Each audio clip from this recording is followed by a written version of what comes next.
An auto theft epidemic. We're still getting calls.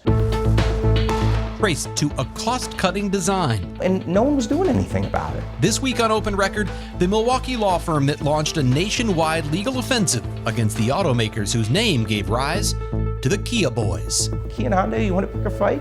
Well, pick a fight with us. Let's go.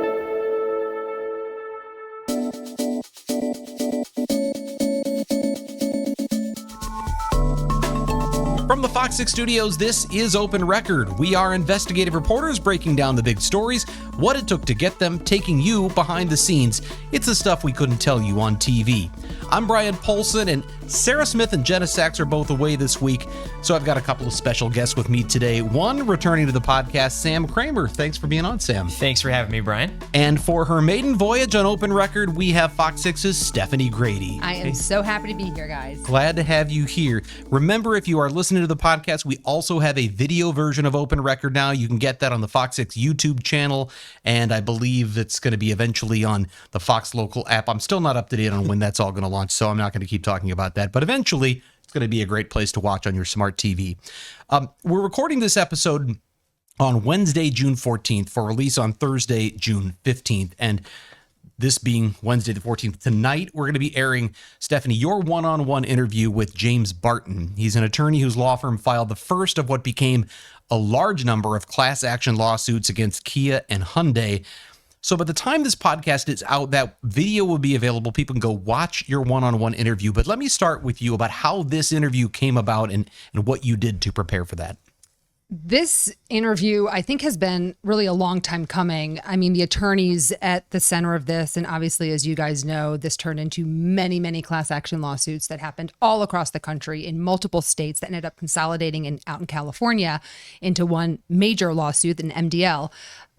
But they couldn't talk about it until there was some sort of settlement because it was under litigation. And as you guys know, with what we do for a living, attorneys can't talk about things until things are kind of down the road. And so we're down the road now. A couple of weeks ago, Kia and Hyundai kind of waved the white flag and they said, we are ready to settle on this whole thing and not actually take the whole thing to trial where there's going to be discovery and evidence and all that sort of stuff. And they ended up settling for $200 million. Now, there's two pots of that money. Some will go to help the people whose cars have been stolen, those who have been victimized, injuries, all that sort of stuff. But then another part of that money is going to go to actually fix the issue and give all of the impacted vehicles upgrades that are necessary to.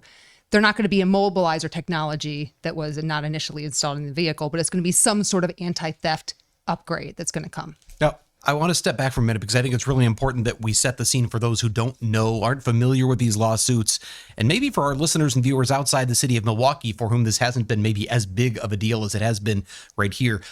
Why are they suing Kia and Hyundai? Where did this all come from? And what the heck are the Kia boys? Maybe, Sam, you could start with a little bit because I know you've covered some of this. Sure. On the day-to-day grind, we come into this problem a lot. And there's an issue specifically with these two automakers as far as being more susceptible to theft. So about 2 years ago, we saw a huge spike in the number of vehicles that were stolen here in Milwaukee. And it didn't take police long to determine that there was a trend. And the trend was, it was those two brands, those two automakers, Hyundai and Kia. So, I mean, I can't tell you the number of people we've talked to that said, yep, I tried to get a club, or, I tried to park in a lit area, or what have you. All these extra prevention methods that still don't solve the problem.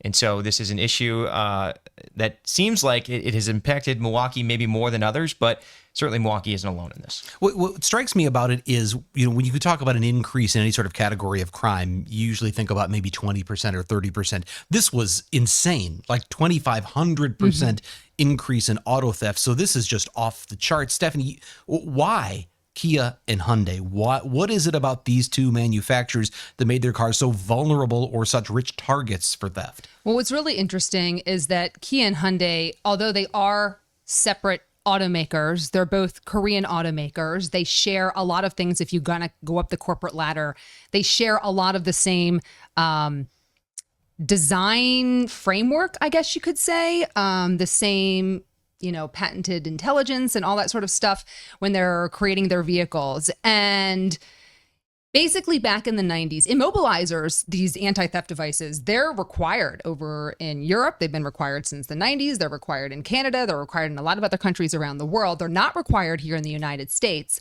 But it was basically back in the 90s where this immobilizer technology kind of came to be. And at the time, NHTSA, that does a lot of the regulations for the automobile industry here in the United States, they have what's called minimum safety standards or minimum performance standards. And so they lay out this set of ground rules is that this is what the expectations are in terms of safety and all that sort of stuff. And there used to be a requirement, there still is a requirement called the VIN parts marking requirement, which basically means that that VIN number that's on your car door is on all these different various parts within your car. And that's an anti-theft type of thing, because if somebody steals your car, they take it to a chop shop, they chop up your car, they start selling off parts, they can start piecing things together when it comes to a criminal case. After the fact. It helps in terms of piecing together, making a case. After the fact. And the whole idea here, right, is to keep the public safe. And so data shows that when cars are involved, when stolen cars are involved in chases or just stolen in general, the likelihood that they're going to result in injury or some sort of fatality or something like that, or detriment to the community, is so much higher than just a car that's not stolen. And so they're trying to reduce the amount of cars stolen. But then this immobilizer technology became kind of ubiquitous in the 1990s. And NHTSA said here in the US, you can either abide by the parts marking requirement, or you can do this immobilizer technology, which, by the way, works a lot better. Every single automaker made this change pretty much across all their vehicle lines, not just the highest end vehicle lines, except for Kia and Hyundai. And that was in the 1990s. And I want to come back to that for a minute, because you talk about it being required in other countries. And in your interview with James Barton, you asked him, is it required here? And he said no. And I want to come back to that in a minute. Mm-hmm. But let me ask you this, Sam. With the immobilizer, can you explain what the immobilizer technology even is? What is it? How does it work? And why is it so important? So I'm not a car expert, but I'll do my best here. So it's my understanding that it's underneath, and when we've looked at it, let me back up and I'll explain it this way. The thing that has made these two vehicles so rich targets is the fact that there was a trend exposed on TikTok that they can kind of get underneath the steering wheel and almost kind of trick the ignition, and they don't need the keys. They pull something out, boom, they're good to go. The immobilizer, and Steph, am I understanding right? It kind of prevents that from happening. It does. And so what James Barton, this attorney, did when he first started getting into all the case research, and what they went to a junkyard and they got two basically steering blocks, one from a Kia, one from a Hyundai, to see, okay, what's going on here? What is the similarities between the two? What's going on? So they just reverse engineered this. They reverse engineered it, which they do in so many cases, right? But they're not car experts. None of them are auto mechanics by trade. And so they went there, they got these steering columns, and they basically reverse engineered everything. And these kids, literally kids, figured out, and Milwaukee was ground zero for that. We know them as the Kia boys now. But these kids figured out that you could literally just pop out the little key part where you stick your key in, or where the push button thing is. And there's literally a button. There's a button that you can push to start the engine after you pop this piece out. They don't really want you talking about that probably right now, because I know that they've gone to great lengths in these cases to black out a lot of information. All open. Right. Well, the Kia boys figured it out, so it's probably not that hard that somebody else is going to figure this out. But when you look at these lawsuits, I notice they're blacking out a lot of information, essentially because it's maybe proprietary manufacturer's information, but also I think they're trying not to sort of advertise to the public how you steal these cars. Well, and that's what's really interesting is that when James Barton originally filed this lawsuit back in 2021, it was originally filed under seal, which, as you know, Brian, is not a usual thing. I mean, there has to be very certain circumstances for a judge to sign off on something being filed under seal. At the end of the day, cases can't be litigated in secret. They can't be litigated in private. Something has to be public. And so after redacting what they wanted to redact, and the whole point of it, and James Barton admitted to it, they didn't want media attention. They didn't want what was already a horrible problem turning into an epidemic in the city of Milwaukee to basically... Too late. Yeah, exactly. But basically, like, the veil come off, which the Kia boys did once they put their stuff on TikTok. But that was the whole point of originally filing it under seal. Once they filed the redacted version, that's when 60 plus copycat lawsuits within weeks popped up across the country with pretty much the exact same verbiage that James Barton put together in his class action suit. Then it all ended up consolidating and ending up in California. What really stood out to me, I found fascinating in watching your interview with James, and then also in looking at some of the documentation from the case, is this goes back to, you talked about the regulations, the federal regulations for safety and security. This goes back to the 60s, the 1960s. They were talking in federal regulatory filings about juveniles going on joyrides and endangering the life and limb of people on America's highways. And that's why they came up with these regulations in the first place. At the time, though, it was focused on people leaving their keys in the car, right? Sure. So if you ever open your car door and your key's still in the ignition, you hear that ding that reminds you, oh, hey, idiot, your key's still in the, that came from the 1960s. And there were some other things that But again, were that's not required, right? So NHTSA can't require something like that because they only have minimum performance standards. And so then it's up to the automaker to decide, do I want to be held liable down the road for X, Y, and Z, hence Kia and Hyundai, right? Do I want to be held liable for X, Y, and Z? Because at the end of the day, some attorney out there is going to be able to prove you knew better. You knew better. The data was out there to prove it. We told you, and you still decided not to do it. So that was the 60s when it was really about the physical key. And there were some other factors there. But obviously technology has changed greatly. And now we talk about this immobilizer technology that all of these other car manufacturers are putting on their vehicle lines. Which, by the way, not to interrupt you, but Kia and Hyundai, they installed immobilizers on their top of the line vehicles. And that brings me to the question of the why, because we know it's not required, but it's also very commonplace because you don't want cars to be stolen. But there's a cost. There is a cost. This. I mean, at the end of the day, if you had to guess something, if you knew nothing about this case, what does it come down to? Well, it probably comes down to money, right? And the parts marking requirement that we talked about, it probably costs anywhere between $4 to $6 per vehicle, depending on like how big the vehicle is and whatnot. For the immobilizer technology, it's anywhere from like, pardon me if I recite these numbers wrong, but it's anywhere from like $200 to $600 per vehicle. So, I mean, it's just an astronomically much larger number. You know what I'm saying? When you multiply that out over the entire millions of vehicles, right? Every single year that they're producing. So, yeah. I got the impression, though, he was suggesting that because they sold that as an option on their more expensive lines, it wasn't just the cost of the $200 to $400 or $600 for that device on the one car that they were concerned about. It was the idea that they could charge $1,000 to $1,500 for an upgraded package to have that technology on the luxury lines. Is that right? Well, I tried to talk to James Barton a little bit more about the cost and really get into it. They really didn't spend a ton of time focusing on that because they never even ended up getting into discovery. All of that would have come out if this thing would have ended up in trial with discovery and really getting into it and trying to prove that this was a cost-cutting measure and all that. They know the basic numbers, obviously, because that information can be found anywhere. But yeah, his suggestion is, I mean, it's obvious, it's pretty common sense. Yeah. Sam, you talked to James when this announcement of a settlement first came out, and you hear a number like $200 million. And you always wonder, like, is that a lot or is that not a lot?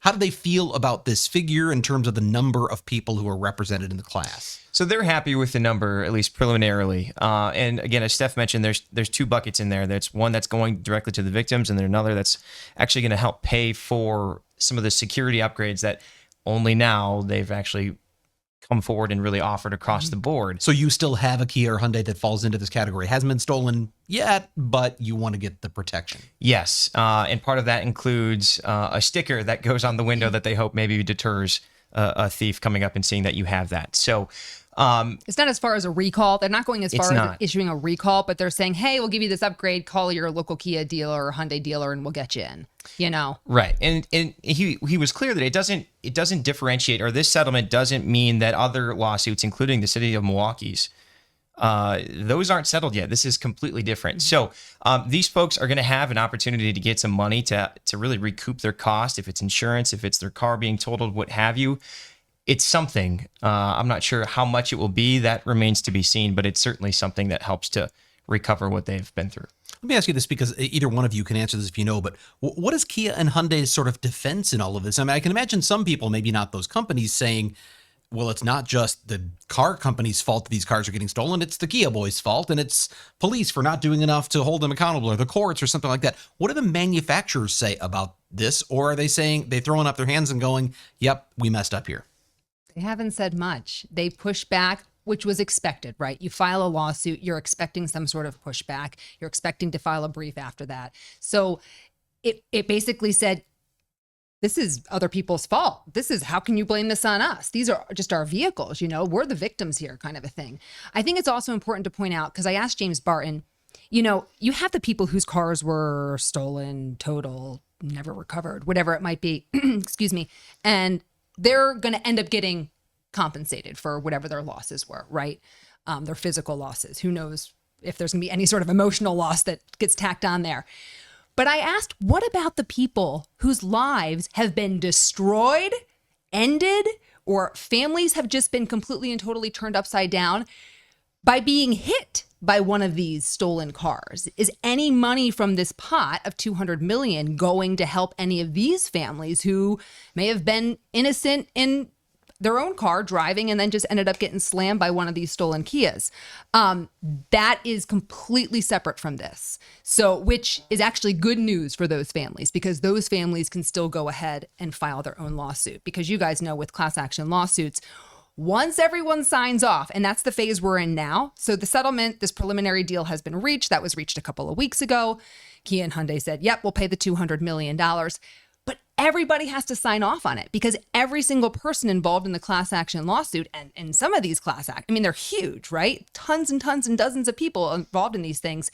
Every single one has to sign off, because as soon as they sign off, they're giving up their rights to ever resue again, right? And so they want to make sure. But like Sam, you mentioned, insurance companies, the city of Milwaukee, that obviously has sustained plenty of losses at, the expense of Kia and Hyundai, they're all still free game. They can still file. I was going to add too, the one thing that struck me when this deal was first reached is the statements from Kia and Hyundai, which are very similar in that, yes, this deal is reached, but here's X, Y, and Z of all the things that we've done after the fact. Mm-hmm. So that, I think the $200 million shows you that they're admitting fault, but that's about it. Mm-hmm. They're trying to sell you on the fact that, yes, we have offered these upgrades and we are working on this in our newer technology cars. This doesn't really affect that, but the money is kind of their, oh yeah, hey, we screwed up here. I think they just kind of wanted to go away at this point, and we just had a story on our news. It was just a day turn story that we did about a woman.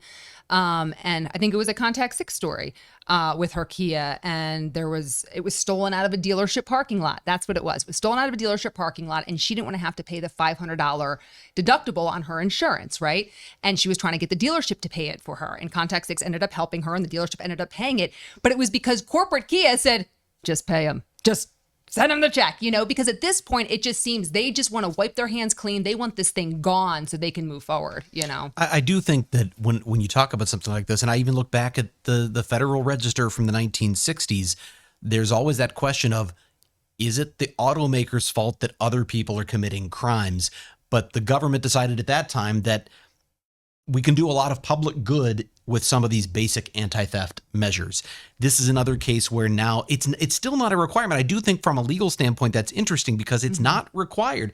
If we're not required to do it, then, hey, is it our fault that somebody's exploiting this? And obviously they're paying up, so they're at least acknowledging that they think that they might, it might be advantageous to settle at this point. But that being said, there is that question of, are other people involved here in some way responsible? Is the criminal justice system responsible for sort of allowing this to go on, for the same people to get arrested doing this over and over again? It's certainly something we hear viewers talking about, but that's a good defense for them, I mean, I can imagine that's something they might be bringing. It's something they might be bringing up. But when you compare Kia and Hyundai to any of the other automakers, I think I saw the figure that it was like 66% of the car thefts were those two brands. And there are a lot of brands of vehicles in the city of Milwaukee. So that does indicate there is a significant vulnerability there beyond the others. One thing I wanted to point out too, and I thought it was interesting, James Barton's interview, you asked him, I thought it was a fascinating question, which was your law firm sort of is this one of your specialties going in? And he laughed at that. this is personal in some ways for him. He talked about the personal connection. I think he said it was what his nanny drives one of these roads where there'd been a terrible crash, and he thought about the risk to his children who were in that car. And then he made the comment, okay, Kia, you want to fight? You want to pick a fight? Let's go. That sounded personal. I think it really was, to be honest with you. I mean, James Barton's a relatively young guy. He worked for one of the big firms in Milwaukee for several years, but he had just started his small litigation boutique. I don't know the exact year, but just a year or two before all of this kind of came to be. And so he was just on his own. And it was a couple of friends at the firm who had called him and said, hey, I had my car stolen. One was a Kia, one was a Hyundai. And he said, they said, have you heard what's been going on? And he had no idea, started doing some research and just was like, this is insane. But then started seeing the news stories, right? It just all kind of was like, just kind of like a little trickle effect. And then it was just like the big gush. But yeah, he talked about this one specific case, and it was a story that we had on our newscast of a guy who was in a stolen Kia, flying down Good Hope Road at like 90 miles an hour, T-bones a car. You know what happens next, right? So he saw that and was like, my kids could be in that car. I mean, you don't even have to have a Kia or Hyundai. You could protect yourself. If you want to say, okay, I'm going to avoid having that brand of car because they're more commonly stolen. Doesn't matter. I mean, you could have any car, and just be still impacted by this whole thing. And so that's when he decided, all right, well, nobody else is going to do this. I'm going to go ahead and take it on. So, I give him a lot of credit for doing it. And he went old school. I thought one of the coolest things about our interview, and to be honest, we didn't really get into it a ton or at all in what's going to be airing tonight, but he went old school. He called up the bar and he said, I am trying to find people impacted by something. I want to make sure that I'm doing everything like... The bar meaning the bar association. Yes, by the bar. Okay. So, calling up the bar, asking for shots. No, he called the bar association to make sure that he was, being good and staying legal and everything like that. And he made up these hot green flyers. And he and his first year out of law school, new hire, went around and would just paper Kia and Hyundais in various parking lots, movie theaters, shopping malls, grocery stores, whatever, and set up specific websites, Hyundai stolen or Kia stolen, whatever it was. And people would go there, fill out their form, put their contact information. And he just started gathering information because you know how it is. You get your car stolen or something happens or you're like, wait, who do I call? I don't have an attorney. So he was basically going out there, marketing himself totally old school, and it worked. He might not like this comparison, but as you described that, I started imagining Better Call Saul. I mean, immediately yes. what I thought of, like shoe leather, getting out there, putting the stuff on. I'm happy you made the comparison, not me. Okay, you can tell James I apologize, but that's what the first. I just finished Better Call Saul. It's by the a great way, show. So it is a fantastic show. Last question I'll ask, and either one of you can address this: if you are someone who owns a Kia or a Hyundai that falls into this category of vehicles without the immobilizer, and you know that there's this settlement sitting out there, like what's next? Do you do something? Do you wait to hear? What do you do? I think his first piece of advice was call your local dealer and get your car in as soon as you possibly can. You don't want to be involved on the other side of this, right? But I think the wait for the actual financial compensation could be a little bit longer because, as we know about federal court, it doesn't really move that fast. Is that? Yes. And the people who obviously had their cars stolen and were impacted more so than just having a Kia that doesn't have this upgrade to it, right? Those people are likely already working with an attorney. If they're not working with an attorney, call James Barton. He obviously can direct you in the right place and whatnot. So get your name on the list is basically what it is, and fill out some forms and whatnot to join the class action. But if you just have a car that needs the upgrade, you're not going to get a check written to you just for having a Kia or a Hyundai. That's not what's going to happen. You're going to be allowed to get this free upgrade. So don't think that you're going to like walk away with a couple $100 because you just happen to have a Kia or a Hyundai. Yeah. And I think it's going to be, a few thousands. I mean, we've been chatting with people as we've gone along and reporting on these stories. And, I've had people say, oh, my car was totaled. The value was like 12 grand. And then you have losses too. And like you mentioned, the emotional damage part is going to be interesting. If they factor that in, I had to miss work and, and I've done all these certain things just because of that one event. So it's going to be really interesting to see how they actually formulate that. But that could be months. Oh, months. I mean, maybe even years everyone down the road. has to be comfortable with it. And you're talking thousands of people across the country, right? We're ground zero, but this is happening all over the place. And so everyone has to sign off on that. James Barton thinks maybe Q1, Q2 next year it would be totally signed, sealed, delivered, and then, checks would start going out, I guess you could say. The process moves slowly. Always. Wheels of justice. Well, that's a good time for us to go off the record. This is the part of the podcast where we get a little more casual and have a little fun by answering a question for which we have not prepared. And with Sarah out, our technical director of Open Record, Cale Zimney, has this week's off the record question. What do you have for us, Cale? So I thought about it, and I do have a number of them, but we'll save, obviously we can only do one. But I want to know what your favorite obscure smell is. Obscure smell? Yes. Ooh, I can get- Obviously, Wow. you can Favorite. also tell me your least favorite too, but what we've got time for is I want to know what your favorite smell is. It doesn't have to be obscure. I'll Okay, go first. All right, Cale, you're ready. So you can go- Mine is race car exhaust. Oh, you actually, yeah, you That's guys your had MO. the Your little, roadie. That's your MO. you had the little race car thing for a while. Didn't you guys had like a little racing team? We did, yeah. We raced the 99 Jetta, so we weren't quite burning that high octane fuel that you smell in the real race cars, but Hey, regular's good too. that's me. Okay, Steph, you seemed like you had something already. You were leaning toward the mic, so I'm going to let you go next because. And you know what? This triggered in my brain only because it hit me the other day walking into work because we just had the landscapers here. Mulch. Oh yeah, we just. Yeah. I like the smell of mulch. It We just just- reminds me yeah. of summer and my dad, because he used to probably because he used to force me to help him fill the wheelbarrow Yep, and yep. Me chuck it too. around the yard. We just did that a few weekends ago. We had, got all the kids because we have now 3 in college and 1 in high school, and I got them all out there. I said, everybody's helping. Dude, send him to my house next. It was great because we have 10 yards of mulch we had to spread, and actually last time we had 15, but I didn't want to do that much.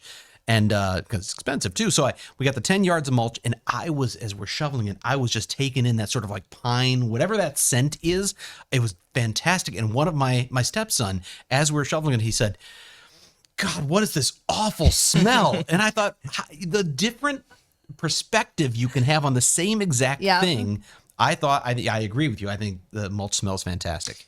It's funny. I can't tell you how many summers I did that for my dad, helping my dad. And I would agree when I was younger, same thing. I'm like, this stinks. Yes. But now it's almost nostalgic and I appreciate it. Yep. So it's kind of like an acquired, Yes. there's a nostalgic smell. It's not that you actually like it, except that it's a throwback. I don't mind it now. Okay. Maybe that's because I'm not lifting it anymore at the moment. That's okay. Fair point. But That could we'll have see. scarred you. You could hate it because of that. So I guess it's good that there's some nostalgia. For me, in terms of, you said obscure, which that was throwing me, but if it's, and I It don't know doesn't if this, have to be obscure. That's just because you could say, "What's your favorite smell?" and someone says, well, this roses. isn't favorite smell, but it's one of those that I love, and I think I'm not alone in this. And I know that I don't want to be huffing, but I love those metal markers, those steel markers. They're like they're like the casings of them are I don't know if it's steel or aluminum. Yeah, You I know know the ones exactly that what are you're talking obscure. about. The ones that go on they're like you Dry put them like a erase? dry. They're not dry erase, or maybe they are. No, but they're the big thick ones. yes, the thick Yes, I markers, can and they've smell got that right now. They've got that like petroleum smell that is so potent, and I like the smell of gasoline too. By the Yeah. way, I love. If I'm in the garage and I spill a little gasoline when I'm putting in the lawnmower, other people are like, "Oh, the garage smells terrible," and I just want to sit there and take it in. Because I love the smell of. I know it's terrible for you. Yeah, don't do that. It's toxic. I'm not recommending it, but I do. That's a smell that I Yeah. love. I was trying to think of obscure, and I think that's kind of throwing me too. I mean, cutting the grass, just a freshly cut yard for me is tip top. Do you know what's so funny is that my husband absolutely despises the smell of cut grass because growing up, one of his jobs in the summertime was cutting these giant lawns of these different resorts and stuff and weed whacking and weeding. And it just brings back all terrible stuff. Nostalgic in a bad sense. I'll tell you since we're talking nostalgic smells, and you said bad smells are okay too. I have this association, and my poor mom, she watches this and listens. She's a big fan of Open Record. And Mom, you made wonderful meals growing up, but there was one that was always the one there was a smell throughout the house when they would make roast and vegetables. There would be carrots and celery and other things. Was it the cabbage in it? Maybe it was the cabbage. All I know is it was the combination that sort of whatever soup was going on in there that was, cooking throughout the day. I would be outside playing, in the yard or in the street with friends, And then dinner time, and I would come into the house and immediately that smell would hit me and I would know that's what was for dinner tonight. And it was such a letdown because I'm thinking, is it burgers and fries? Is it mac and cheese? Is it, something incredibly unhealthy but delicious? And it was roast and vegetables. And so to this day, I like to eat cooked vegetables, but the smell of them is just... Have you told this to your wife? To never disappoint you when you come home from work that's with the thing. a pot of soup. No, that's the thing. We have an air fryer, and we cook a lot of vegetables in the air fryer. And I love how they taste. Broccoli is wonderful coming out of the air fryer. But if I walk into the house and you smell the broccoli in the air fryer, I want to hurl. Yeah. And I think that is that negative association from... I was gonna say, that's interesting, and I just thought of one too. I'm a big popcorn fan. Doesn't matter if it's microwave or freshly popped, but my fiance Courtney has told me the smell of microwave popcorn makes her want to vomit. Not burnt necessarily, Not just burnt, microwave. just in general. microwave. Huh. Yeah, and me personally, I'm like, I don't Smells care. good. Take it on. Yeah, You let's smell go. the butter. I right? love it. Yeah, right. Yeah, it's good. Can we get any love for freshly poured asphalt? Oh, Oh, no. yes. No, I feel I so don't think bad so. for people who have to do that job. No, I actually asphalt in the summer, whether it's freshly poured or it's just hot enough that you're getting the asphalt smell. For me, that's maybe I'm glad you brought that up, Kale. That would be my choice because when I was a kid, we had season passes to Six Flags over Mid-America, which is St. Louis, Eureka, Missouri. And in the summer, the whole park is asphalt. So hot summer days, you'd get that asphalt. Oh, again, it's something about petroleum. Maybe there's the link there, but you'd get that Which is asphalt terrible for odor. you. Yeah. So if I smell that now, if I went outside in our parking lot and it was a hot day and it smelled like that, I'd immediately think of being on the Screaming Eagle, which was basically St. Louis's version of the what's the one in Chicago, the American Eagle? I think. Yeah. So it was anyway. I'd feel like I'm on a roller coaster because I love that smell. Speaking of roller coasters, have you guys done one when you're an adult? It's the worst. No, are you kidding me? Oh, come on, that's got to be another. I used to be able to go question. 20 in a row, and I almost died in Disney World. And Disney World doesn't even have big roller coasters. No, my kids and I was like puking in the trash can. It was that bad. Okay, spinny rides. No, I'm done with those. The teacups. No. I was a figure skater too, right? Like I should be spin better all the time, prepped than other people, and I literally was puking in the trash can. So Cedar Point in Ohio. I've taken my kids there a couple. It's the roller coaster capital of America, and they're just phenomenal. And my kids love them. My wife is not a big fan of roller coasters, so I take my kids and we go and we just ride them all day long. And I could ride roller coasters nonstop, but you get me on a spinny ride and I'm done. And that goes way back to a time when I cracked my head against my daughter and dislodged a crystal in my ear. Oh no! And it vertigo, and that has never really changed. I've never been able to handle spinny stuff ever. But since you can then. do roller coasters. I can do roller coasters. Maybe you shake that crystal back in. I'd like to think I could, but I'll take the roller coasters. Kale, that went literally off the rails as we started talking about roller coasters. Sorry, guys. But all started. No, that was good though. I like the question. So I'm glad you have some more in store. Maybe you can replace Sarah's off the record question again sometime. Gladly. We would love to have that. You guys, this has been great having you both on. Stephanie, for your first time on Open Record, and Sam back once again. Thank you both for being on the podcast. Absolutely. Yeah. Thanks for having me. us. I'll be back anytime. If you have a topic you'd like us to discuss on Open Record or an issue you think we should investigate for Fox 6 News, send us an email to fox6investigators@fox.com. As always, thank you to the people who make this podcast possible, including our executive producer, Sarah Smith, our editor, Dave Machuda, and chief photographer manning the video switcher, Kale Zimney. I'm Brian Polson. We'll be back next week.